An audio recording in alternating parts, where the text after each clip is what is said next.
Can you imagine the best time of your entire life, when everything seemed perfect? Well, this lesson is not about that at all. In fact, it's the opposite, because we're about to cover the rock bottom, the lowest point of your whole story.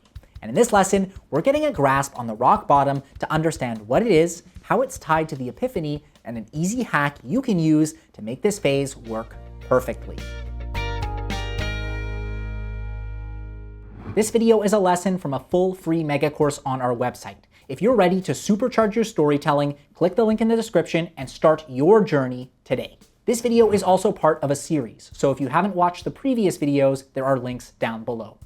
Our moment of peril has just launched our pro tag to their lowest point. And now it's time to just hang out there for a while. Rock bottom is the 11th step of USL, and it is a phase, meaning it usually lasts multiple scenes and locations. It's actually one of the 3 phases that is most likely to use a montage, although, unlike the training montage in the testing and happy montage in the uphill climb, this one is usually sad. It's a depressing phase that highlights the pro tag in their worst state, right before they shoot back up to victory. The rock bottom is the low point of our story. Here, the pro tag should be worse off than any other point, including at the beginning. If the pro tag quit here, they would think the new situation was worse than a waste of time. The rock bottom usually shows the pro tag moping, lashing out, or performing sad acts of desperation.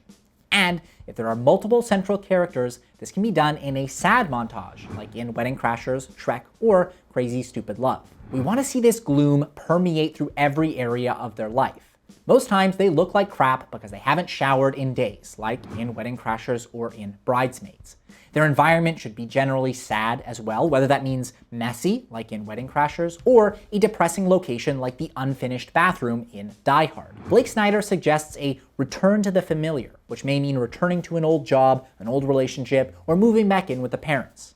You can see this in She's Out of My League, when protag Kirk starts dating Marnie again, or in Bridesmaids, when Annie moves back in with her mom.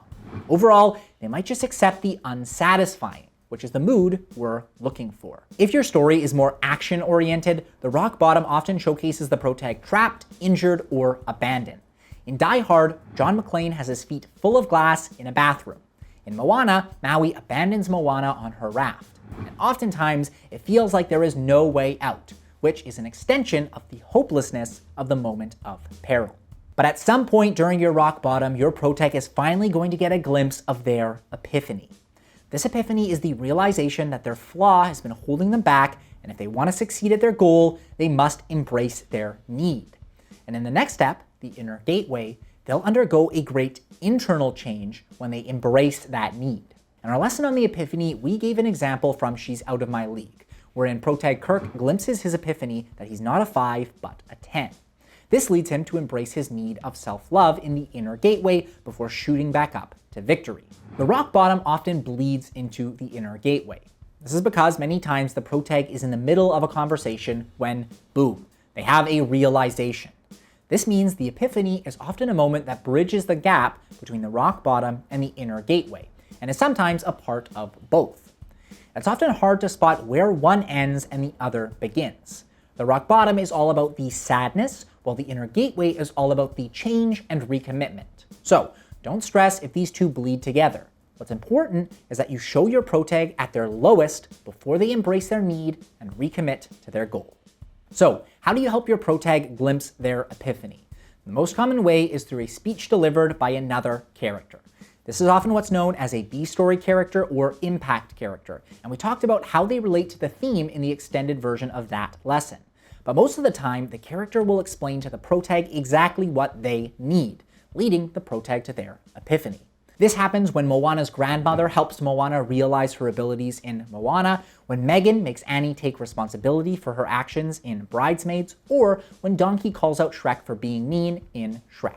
So if you're looking for a quick hack to help your protag have their epiphany, consider giving a side character a speech in this phase. If you have any great examples of side characters delivering this type of speech, comment them down below. And alternatively, you could have your protag deliver a speech that leads them to their own epiphany. Usually this speech will explain their wound, which we covered in the lesson on the need. While explaining the event that gave them their flaw, they'll realize that flaw and thus realize their need.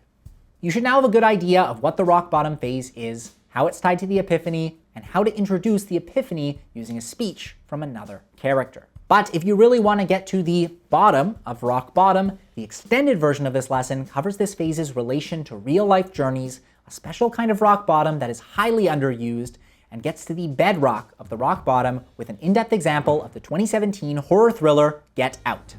See you there.